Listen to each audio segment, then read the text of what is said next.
Ezekiel chapter 9. Then he shouted in my ears, "Approach, you who are to visit destruction on the city, each with his destructive weapon in his hand."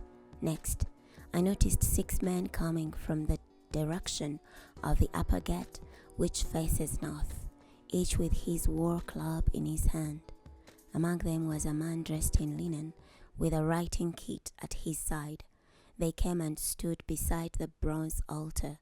Then the glory of God of Israel went up from the cherub where it had rested to the threshold of the temple. He called to the man dressed in linen, who had the writing kit at his side. The Lord said to him, "Go through the city of Jerusalem and put a mark on the foreheads of the people who mourn and groan over all the abominations practiced in it." While I listened, he said to the others, "Go through the city after him and strike people down. Do not let your eye pity, nor spare anyone. Old men, young women, little children, and women. Wipe them out. But do not touch anyone who has the mark. Begin at my sanctuary." So they began with the elders who were at the front of the temple. He said to them, "Defile the temple and fill the country yards with corpses.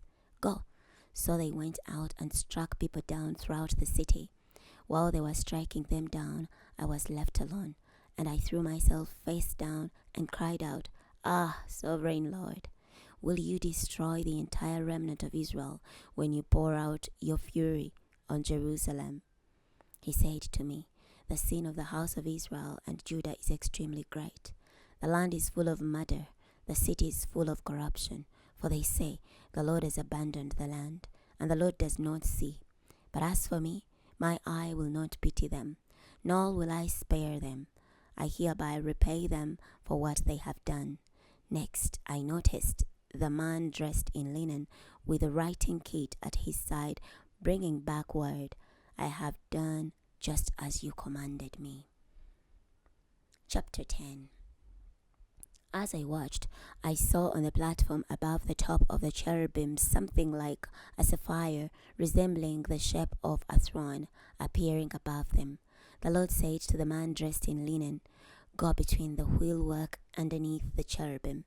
Fill your hands with burning coals from among the cherubim and scatter them over the city." He went as I watched. The cherubim were standing on the south side of the temple when the man went in, and a cloud filled the inner court. Then the glory of the Lord arose from the cherub and moved to the threshold of the temple. The temple was filled with a cloud, while the court was filled with the brightness of the Lord's glory. The sound of the wings of the cherubim could be heard from the outer court, like the sound of the sovereign God when he speaks. When the Lord commanded the man dressed in linen, "Take fire from within the wheelwork, from among the cherubim," the man went in and stood by one of the wheels. Then one of the cherubim stretched out his hand toward the fire which was among the cherubim. He took some and put it into the hands of the man dressed in linen, who took it and left. The cherubim appeared to have the form of human hands under their wings. As I watched, I noticed 4 wheels by the cherubim, 1 wheel beside each cherub. The wheels gleamed like jasper. As for their appearance, all 4 of them looked the same, something like a wheel within a wheel. When they moved, they would go in any of the 4 directions they faced without turning as they moved. In the direction the head would turn, they would follow without turning as they moved, along with their entire bodies, their backs, their hands, and their wings. The wheels of the 4 of them were full of eyes all around. As for their wheels, they were called the wheelwork.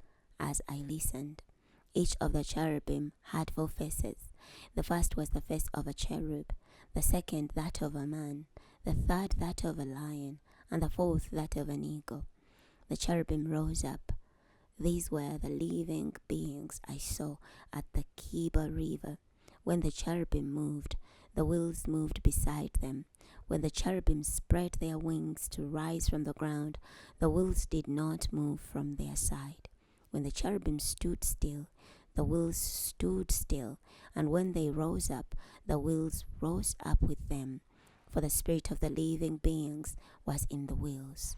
Then the glory of the Lord moved away from the threshold of the temple and stopped above the cherubim. The cherubim spread their wings, and they rose up from the earth while I watched. When they went, the wheels went alongside them. They stopped at the entrance of the east gate of the Lord's temple, as the glory of the God of Israel hovered above them. These were the living creatures which I saw at the Kiba River underneath the God of Israel. I knew that they were cherubim.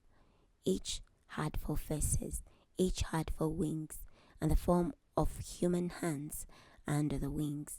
As for the form of their faces, they were the faces whose appearance I had seen at the Kiba River. Each one moved straight ahead. Stopping here today. Next time we're starting from Ezekiel chapter 11. I'll see you then.